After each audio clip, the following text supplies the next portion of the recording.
you're going to do any chit-chatting.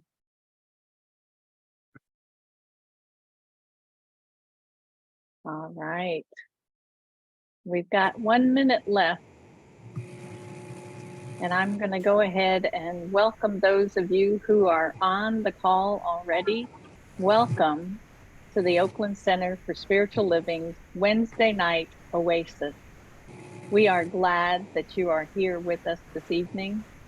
My name is Reverend Sally Bartholomew, and I am a licensed minister with the Centers for Spiritual Living, and I am very happy to be here with you this evening. Happy New Year 2023. This is our first Wednesday night of the year 2023, and we have a wonderful evening ready for you. Let me check my notes here. As I said, we are here for Wednesday Night Oasis. And for those of you who might not know what Wednesday Night Oasis is, it's a time for us to come together. We review the information that might have been shared on the previous Sunday regarding our global CSL theme. And we have an opportunity for the speaker to give us their perspective and to open up the conversation so that we can ask questions, we can provide our own thoughts on the topic. So this evening will be intimate, it'll be informal, it'll be rich and deep, our own version of what we call a satsang service.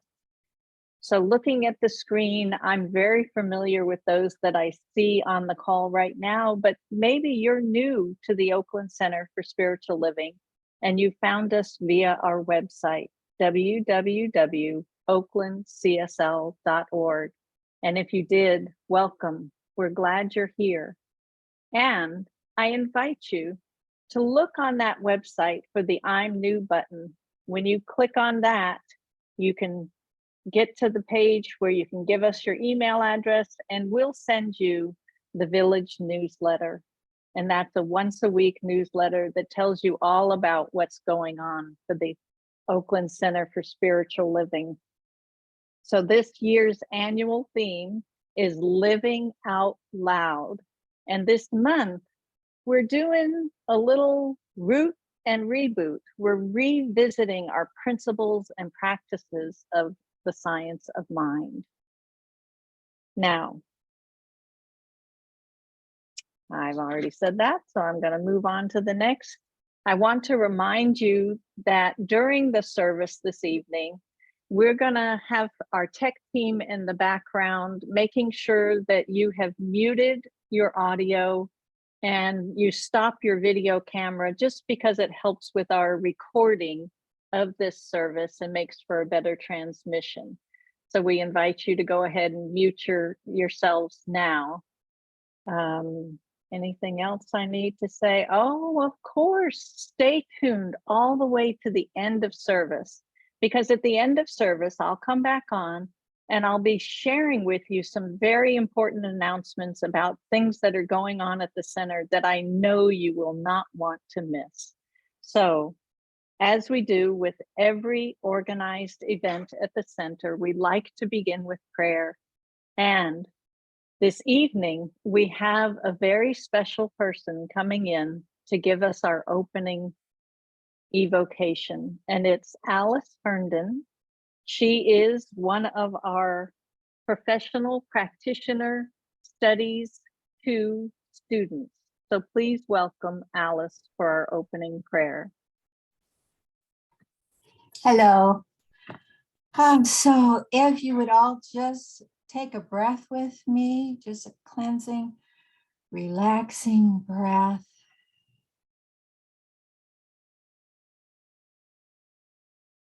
We know that God is all that there is.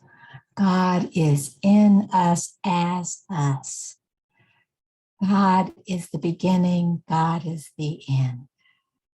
And knowing that, we know that God is with us during this time, during this presentation, helping to anchor us, opening us, and speaking through the speaker to us.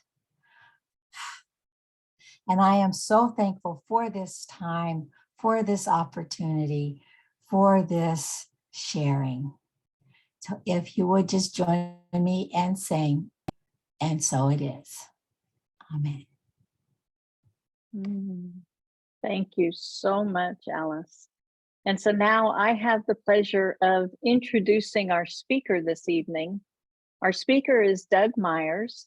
He is a practitioner and has been serving at the Oakland Center for Spiritual Living as a licensed practitioner since 2005. And in his day job, he serves the Oakland Police Department as a chaplain. I know we are in for a very rich and informative discussion this evening. So please welcome Doug Myers. Thank you, Reverend Sally. So I'm actually a volunteer chaplain with the Walnut Creek Police Department, not Oakland. And I've been volunteering with them, I think, since about 2017. It's when I was going through my advanced studies at the Chaplaincy Institute, where I studied interfaith ministry. So tonight, our topic is called God is a Concept, and that divine intelligence is at the center of our being. So in the Centers for Spiritual Living's newsletter, the description for the topic is as follows. God is a concept. When we think of God as a concept, to borrow John Lennon's famous words, we free ourselves from the yoke of human religious history. Instead of God being out there, God is a concept, or as Holmes liked to say, an it in our world, allows us to consider God as a creative force in our lives. It is this essence of who and what we are. It is a universal principle that exists in through all people throughout all time. Now, I know that the word God can be a little dodgy for many folks. And so I'm just going to ask if we can just hold that word, and it's simply a word, a little more gently. And when we're able to hold a concept a little more gently, then maybe we don't have to take it quite as seriously. Now, I want to sort of frame this with a couple of my own experiences. When I was taking classes when Reverend Joan was still here, I mentioned to her that I was raised Catholic. And I said, you know, Reverend Joan, I said, I have a very strong belief in the power of prayer. And I was brought up certainly saying the Our Father and the Hail Mary. And I said, but I said, I don't like saying the Hail Mary anymore, because there's a line in it that says, pray for us sinners now and at the hour of our death. And I said, I don't consider myself to be a sinner. And I said, so I don't say it. And so she said, she simply offered me, she said, so just don't say the word sinners. And so that's how I was able to reconnect with a prayer that was important to me in my being, and in sort of my cultural and religious upbringing, to hold on to. And in another instance, there are ways that we can reclaim words. So for example, in the LGBT community, when I was much younger, the term queer was used as a derogatory term. It was not something to be celebrated if someone called you that. And in the midst of the AIDS epidemic, the younger gay men and women in the community started to reclaim that word. And so now there's a much different feeling tone around that simple word queer, because now you'll see it certainly in universities. There are classes on queer history and queer theology and queer thinking, and so it's a way to reverse any trauma that we might have experienced. And so certainly with the word God, I really do want to acknowledge the trauma and the atrocities that have been committed in the name of God.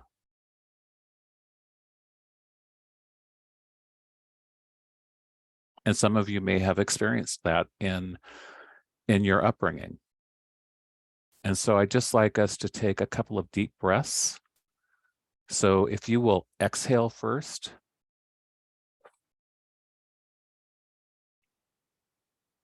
and take a deep breath in, and let it go. And take another deep breath in, and let it go. And let's take one more deep breath in, and let it go. Knowing that that is the divine breathing as you. And thank you. Beloved, I'm sorry. Now imagine if you could hear that as if the divine itself was saying that to you right here and right now. I'm sorry that was not right. I am sorry that that was wrong, and I know that that hurt you. And it's awful that something so loving and powerful could be weaponized. Beloved, I love you, and I'm sorry.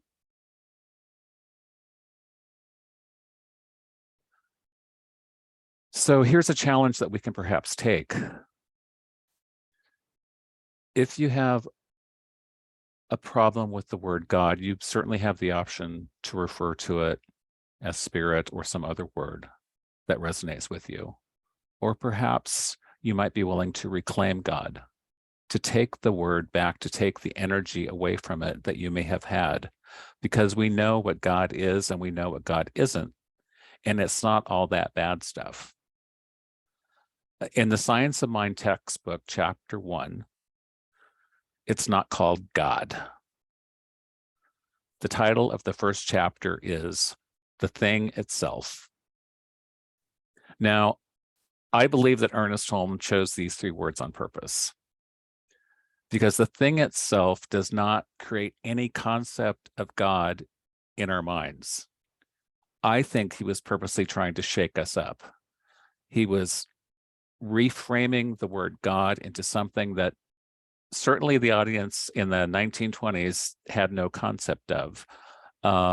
So that when we say God is a concept, I think we simply mean that God is to us what we have in our own head about God.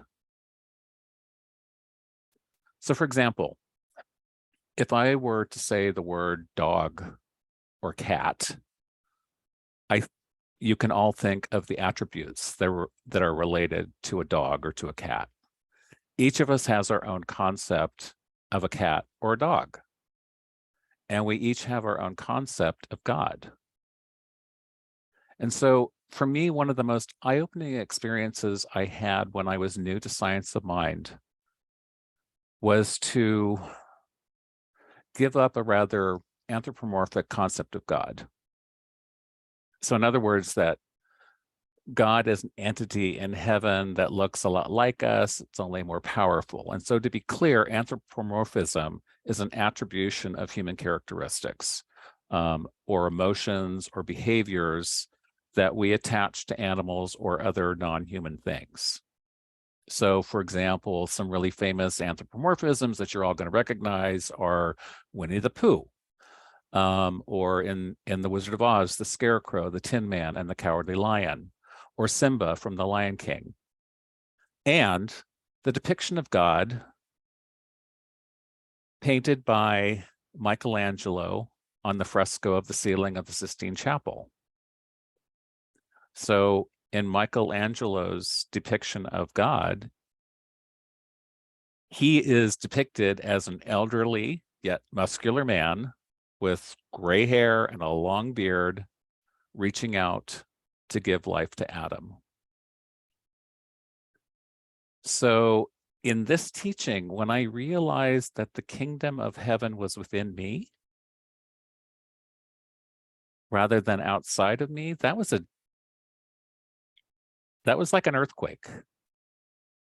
And I replaced my concept of an anthropomorphic God for a concept of God as an infinite intelligence flowing through me and through everything.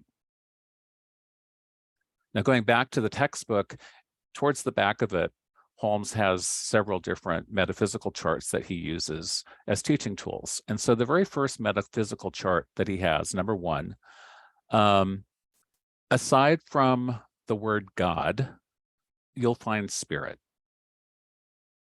absolute, first cause, conscious mind, omniscient, omnipotence, omnipresent, and there's many, many more. The purpose of all of that is that the divine consciousness are synonyms for each other, and they all mean the same thing. And so when I say God, I'm not talking about some person in the sky or something outside of myself. When I say God, I'm speaking about a concept that is all inclusive of everything that exists, all of reality, all of the time, all of evolution, in everyone, in everything. God or spirit, whatever term you want to use, is something that we are. It is something we do. It is a process of evolving and emerging through each one of us so that when we talk about spirit, we talk about consciousness.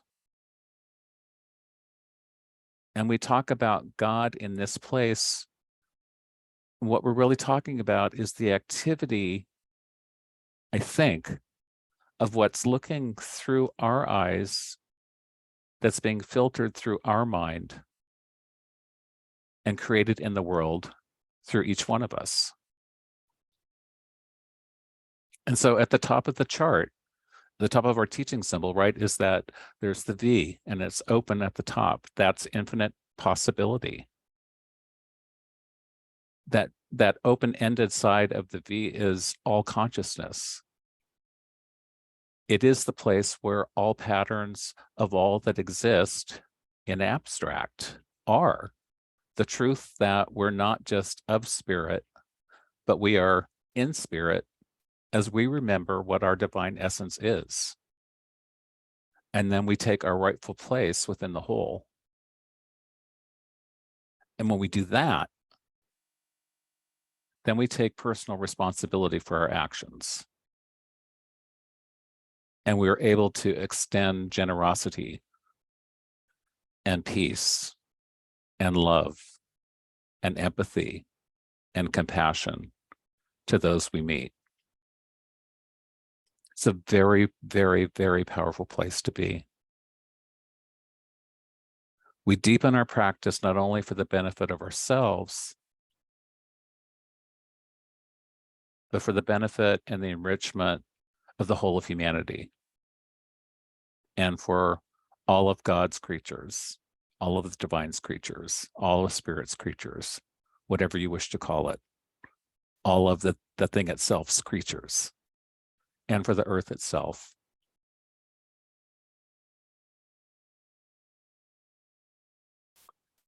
And so when I was thinking about this topic of God is a concept, I started thinking actually about our use of affirmative prayer in the science of mind, a scientific mind treatment.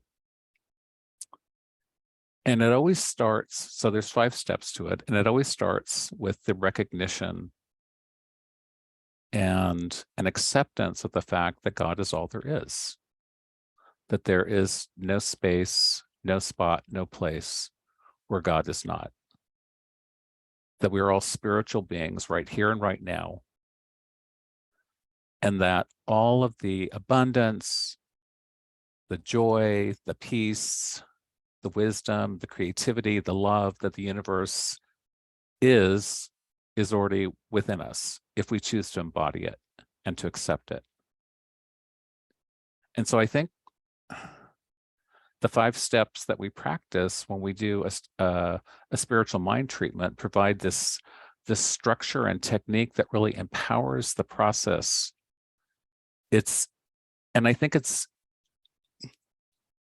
always good to just simply remind ourselves, because the prayer is so powerful and it's very important to the consciousness creation and experience that we have in our lives. And so I'm pretty sure all of you that are on the call tonight certainly know the 5 stages, which are recognition, unification, realization, thanksgiving, and release. So in that recognition step, right, we recognize that God, that spirit, that the one is all that there is. It's all that there is. And this first step allows us, I believe, to remember that which is back of everything. That the power and the presence of the divine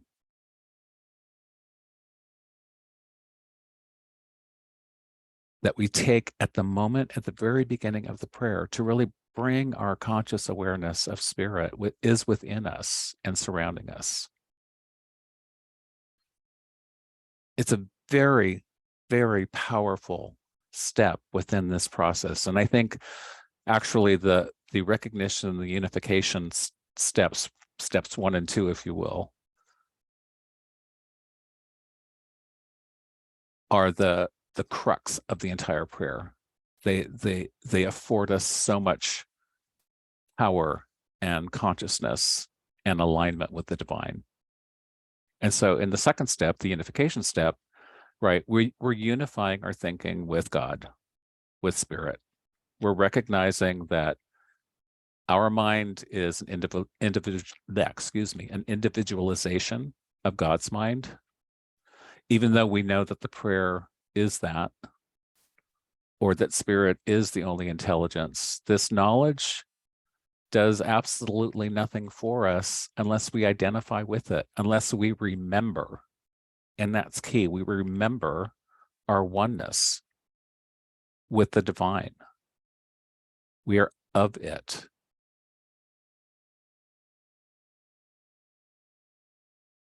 That was what was so mind-blowing when I started studying religious science.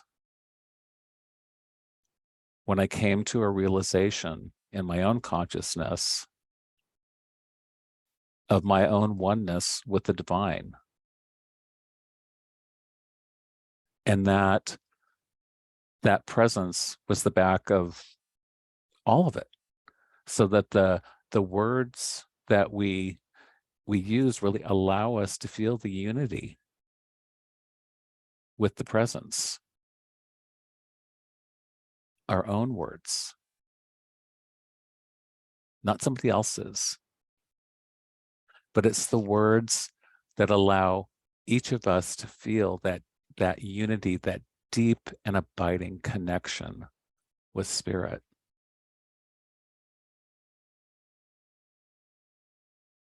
Gives me God bumps or spirit bumps or goosebumps just to think about that, to feel that connection. And moving from there is the realization step, which is the third step. And the word realization means to make real. And in this step, we use positive affirmations. We speak in the first person. It's not like what's going to happen in the future. It's what's happening right now. We use real-time words, not will be or someday down the road. We use words that align us to what we desire. And we use words to claim right here, right now, the thing that we desire is already ours, even though it might not currently be our experience on the human plane. But what we know is that on the spiritual side of life, it is already so. It is already so, just waiting patiently for us to be in alignment with it. How cool is that? And so during this step, we consciously erase or dissolve anything unlike the truth that we consciously need to let go of. Let's face it, all of us have difficulties in our lives. It could be simply old ways of thinking. It could be challenges with abundance. It could be challenges with health. It's a way for us to release those thoughts, those old beliefs, that we consciously dissolve them and to erase them into the nothingness from which they came. When we are willing to give up those false beliefs, to surrender them. And that was another word that was really difficult for me, surrender. I fought long and hard to not surrender to surrender. But when I finally acquiesced and surrendered to spirit, many of the old attitudes and opinions that I held were let go. And in this part of our prayer, we use whatever words are needed to establish the feeling tone, because that's so important in this process, is to really feel that, to know it for yourself, to know that it is the truth of who and what you are. It's not just simply being in awe of spirit.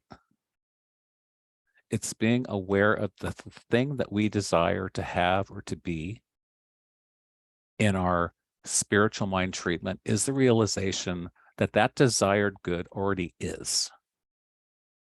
It already exists within each one of us. And it replaces any belief that we might have in lack or limitation. There is no power greater than the power and presence of God. And so the thought of lack and limitation pales when we begin to know the truth of who we are and to identify with the truth with a capital T, and then to claim it as ours. I think the bottom line is that the more we conform with our own minds and our wholeness of spirit and in line with our thinking with its spiritual truth, the more wholeness we actually start to experience in our own lives. And the new thought, right? It's a new science of mind is a new thought teaching that this new belief takes form through the action of the creative process. And so in this recognition of spirit and knowing that I am of it and claiming my good, in the fourth step, we step forward to give thanks, to speak our gratitude for the demonstration of our words, for the demonstration of our prayer. Even in the moment we're speaking it, knowing the words are let loose into the law, that this creative medium that close our words in form, and it's absolutely saying yes, yes, yes, yes, Doug. I mean, if you wish, it's as an analogy, it's kind of like in Aladdin, right? You rub the lamp and the genie appears, and whatever you want, it says yes. So it's kind of like that in sort of a lighthearted way. So this creative process is always working for our highest and best good. And our words create a new mental image, a new way of thinking, and we are setting that into motion and giving thanks for it.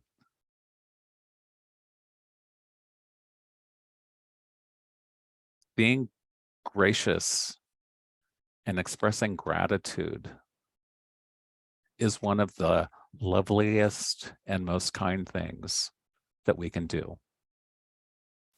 And it's a spiritual practice that we can do every single day. As Meister Eckhart said, if the only prayer you ever say is thank you, that would suffice.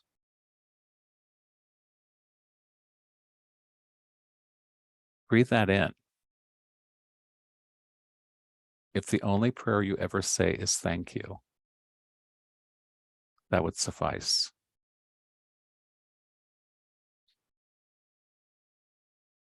And so as we travel through our spiritual mind treatment, we're to the fifth stage, the fifth step, which is release.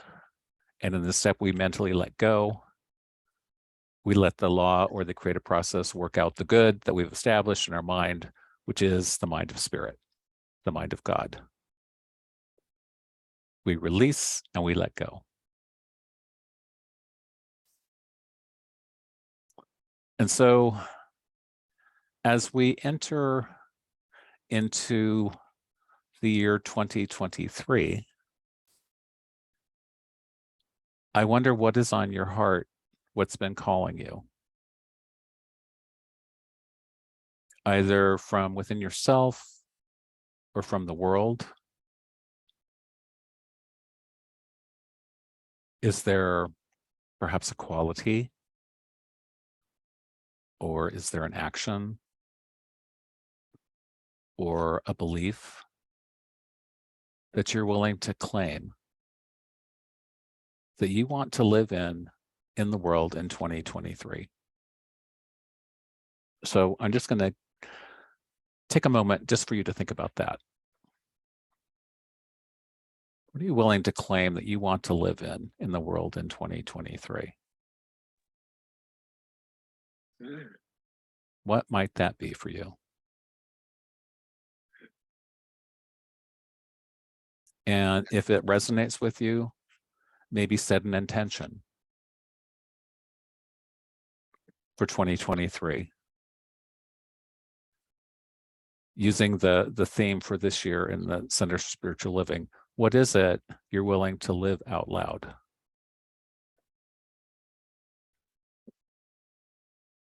And so and you don't have to come off mute, but I'm going to have us all say a one-sentence affirmation together. I am a living embodiment. I am a living embodiment Of divine intelligence. of divine intelligence. So take that in. I am a living embodiment of divine intelligence. And as we remember our divine essence, we take our rightful place by taking personal responsibility for our actions. That's key. We have to take responsibility. And while extending generosity and compassion to others, as we deepen our practice for the benefit and the enrichment of the whole of humanity, this earth's creatures, and the earth itself. And so in summary of today's topic, God is a concept. I'm calling this from the Center for Spiritual Living. The old man in the sky is no more. So think of Michelangelo's fresco in the Sistine Chapel. Long live the spirit, the source, the seat of consciousness. Begin your year living out loud the way we are intended to do, with divine intelligence as the center of our being. There is only one God, one supreme good, and that good is my life right now. And returning back to the very first quote that I shared that was in the email blast from the Centers for Spiritual Living. When we think of God as a concept, to borrow John Lennon's famous words, we free ourselves from the yoke of human religious history.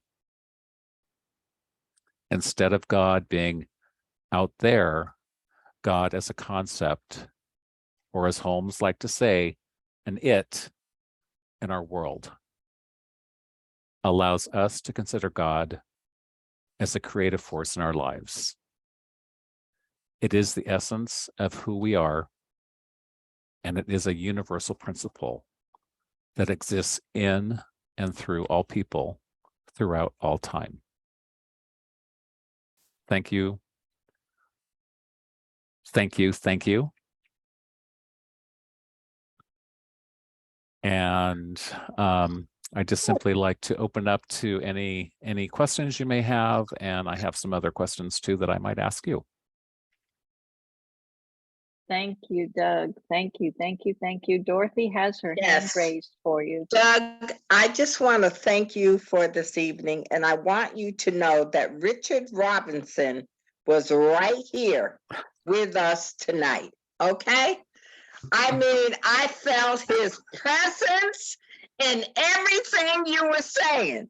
So I just want to say thank you, sweetheart. Thank you for bringing all of this back to us, because we needed this, Doug. We needed this. Thank you. Thank you. Thank you. Thank you, And Dorothy. I'm complete. Oh, wow.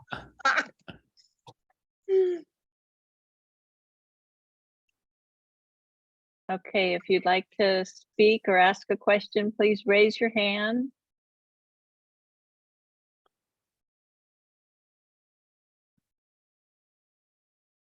I'm gonna see if I can see on gallery view to see if I see anybody. Yeah, or if anyone had thought of something that they might want Peter to, Gum's got a heart up there. if they have an intention for 2023. Okay, looks like Constance has her hand raised. I do, and my cat was just about to bite it, so.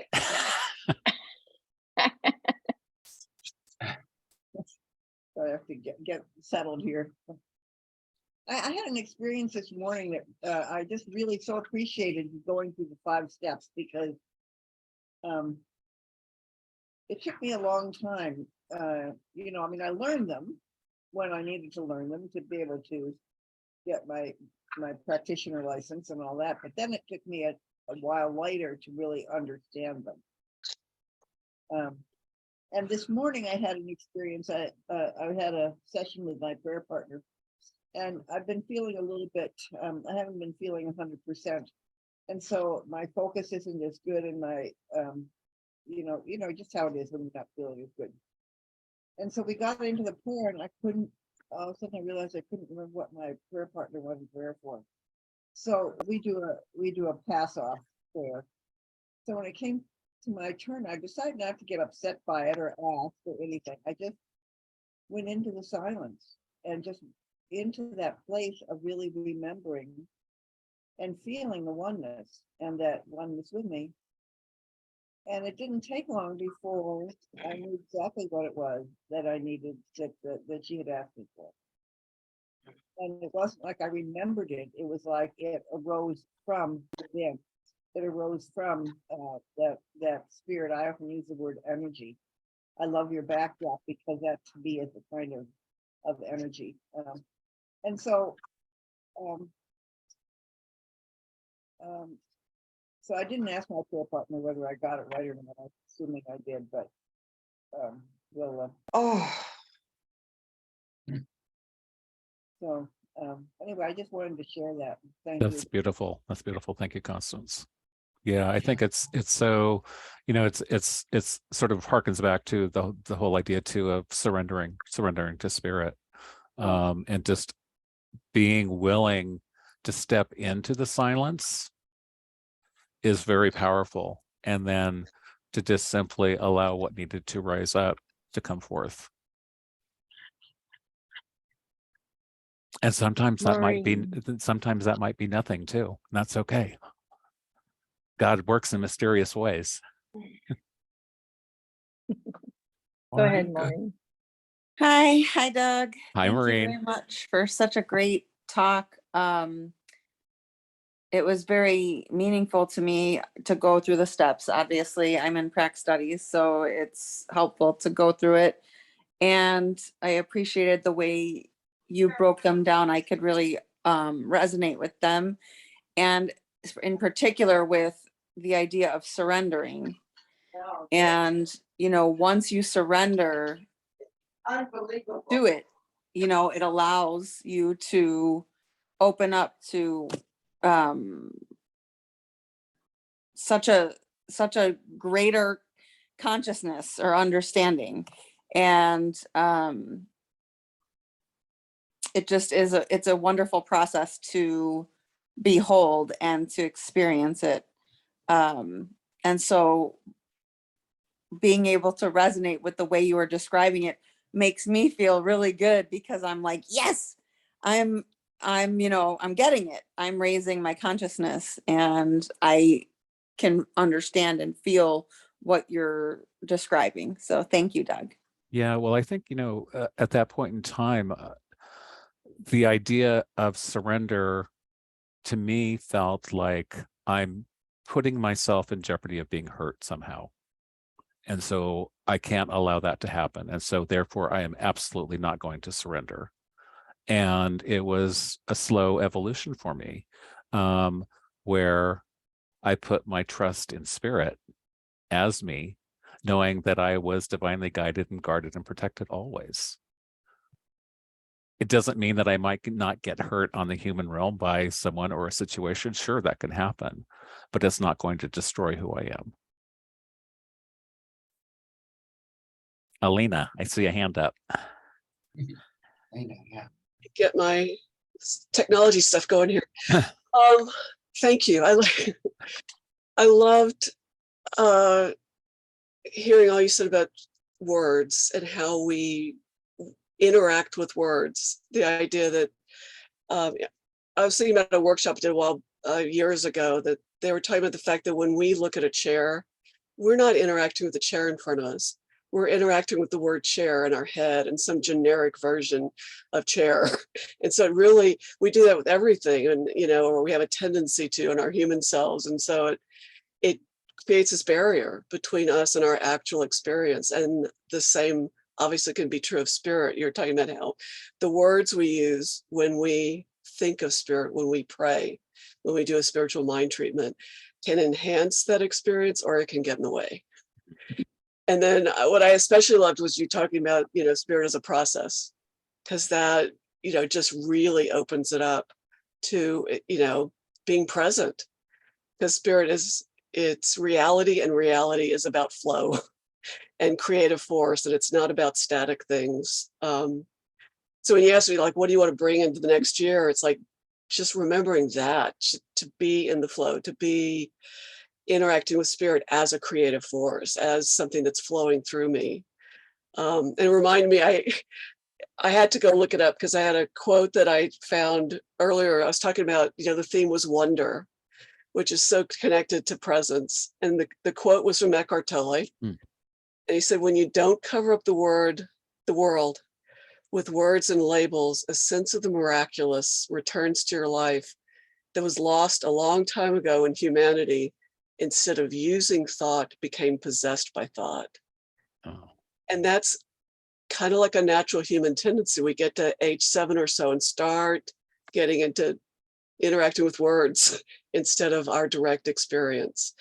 And that's where I would like to go back to in 2023, being more aware in every moment of that. So, and the way you presented it was with so much presence. I really appreciated it.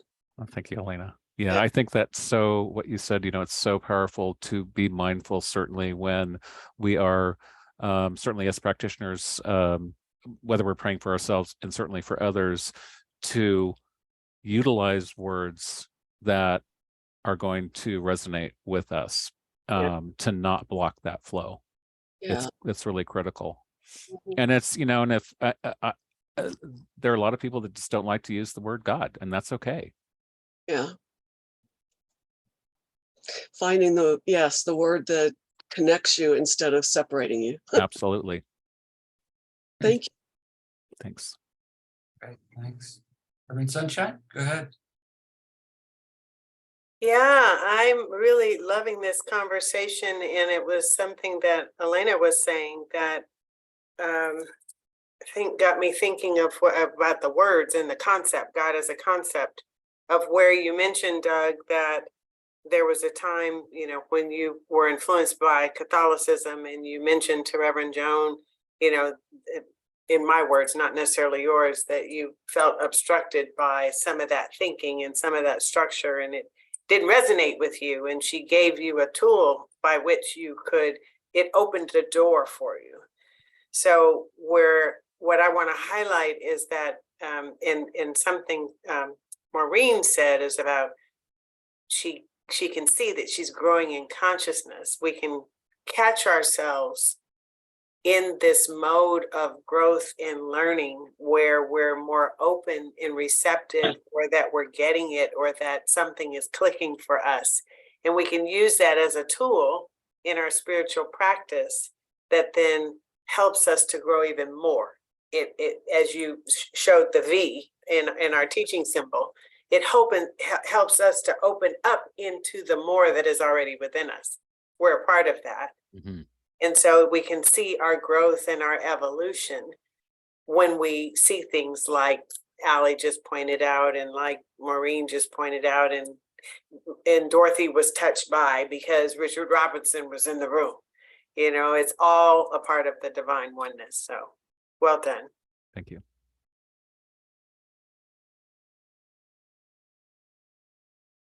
Freya's got her hand up. Uh-oh. Got tape across my picture. Oops, it's foggy.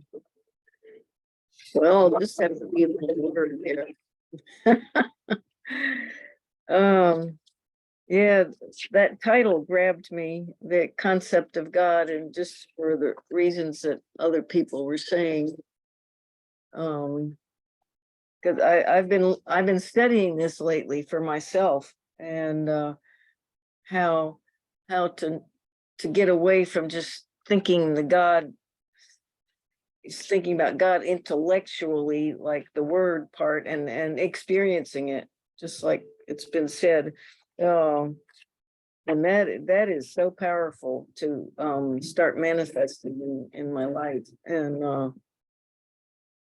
I wrote down, I want to live in 2023 expressing from my rooted essence, which is love embodied, and from what I might call my soul, that has integrity, a sense of responsibility, and wants to create courageously, speak from the feminine and the earth, speak from and for the feminine and the earth, that is finally has the power to speak and be heard. And so it is, Freya. I'm excited, actually, starting down a new path, not a new, but an expanded path. An awareness of being rooted in love. You can't go wrong. Thank you.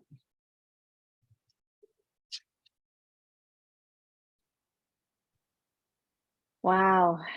Anyone else?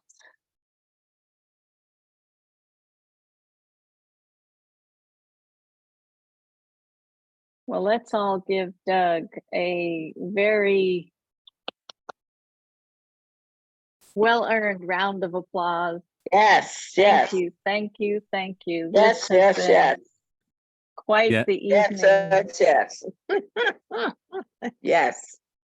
And if any of you Yeah. are interested, the God is a concept. Actually, I think it may have. I'm the name of the song is actually called God. So if you're interested, and you can Google it. That John Lennon sang, which they pulled that phrase from. Perfect. Thank you. Ah, all right, everyone take a breath. We're going to go into our announcements now, fully filled up with spirit, recognizing spirit is in the house. Spirit is in each and every one of us. And wow, how good it is to simply recognize that for ourselves. So we do have quite a few announcements that I'd like to share with you this evening. Starting with this coming Sunday, we'll have a guest speaker, January 8th. Minister Lisa Hamilton will be talking about the universal voice. Meditation begins at 10 a.m. and the service starts at 10:30 a.m. And then next Wednesday, we have January 11th, practitioner Elena Hutchinson will present her ideas on the topic of the universal voice. Meditation begins at 6:30 p.m. and service is at 7 p.m. on Zoom. Applications for the Board of Trustees are due January 7th. Please note the new due date. If you're interested in working with our new senior minister, Reverend Sunshine Michelle, and the other board members to guide the center, please contact Deborah Jackson for more information to get an application.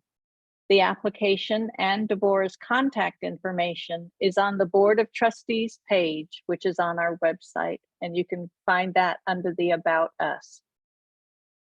When you visit the center on Sunday, notice that we have a barrel back. Several of our nonprofit partners are requesting items to use in their work. And so for January, we are collecting for the Jewish Family and Community Services.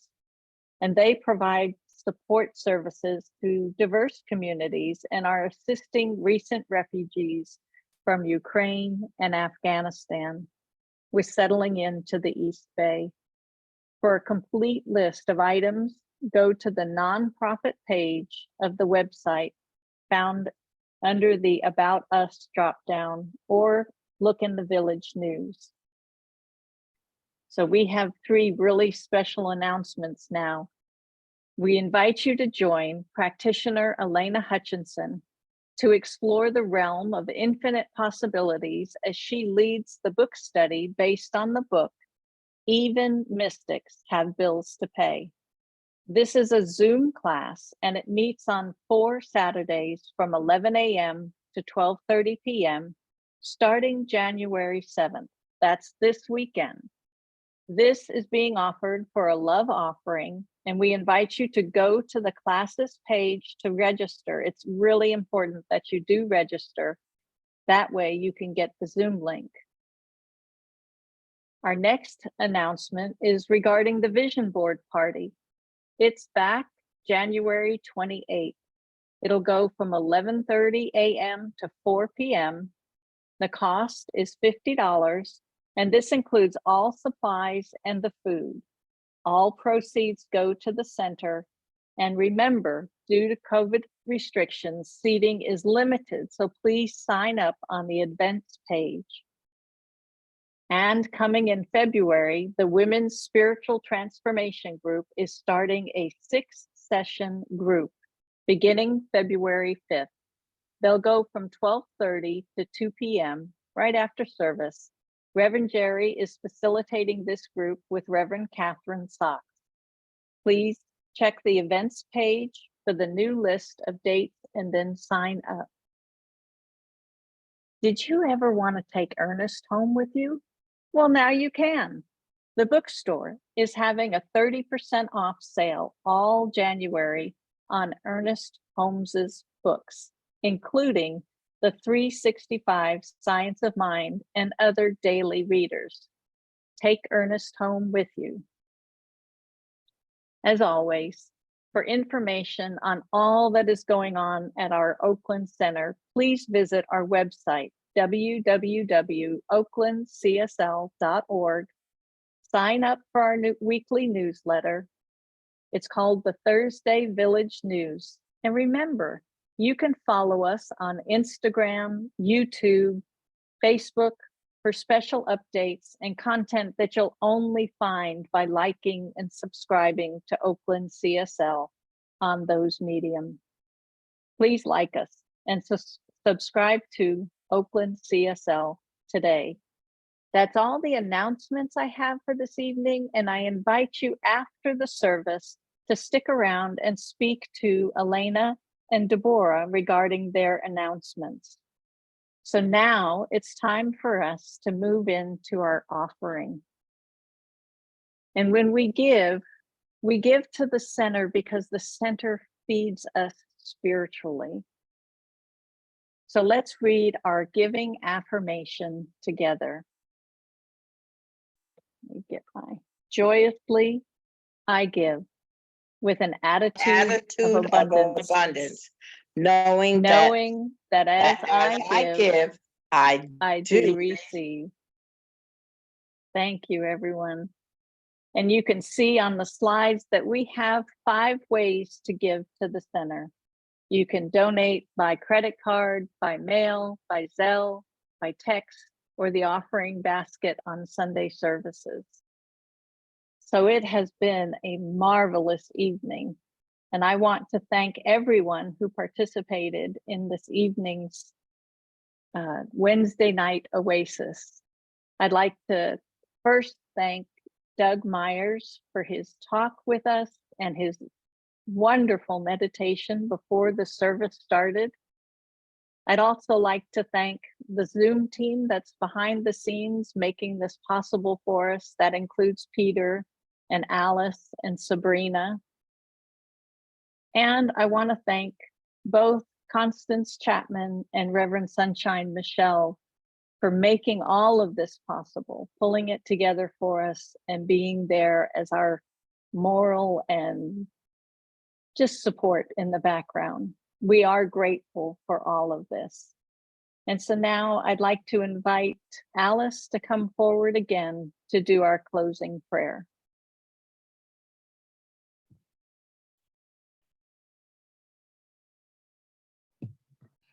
Oh, what a wonderful, wonderful, wonderful evening. So if you can just join me in just taking that cleansing breath, that opening breath, that breath brings us in the presence. And in this present moment, we know that God is all that there is, that the Spirit lives and breathes through us and as us every moment. We know that Spirit has spoken this evening through our speaker, through the participants, and through just the rich sharing. And I am so thankful for this time together. And as we close, I am just thankful for the feelings, the love,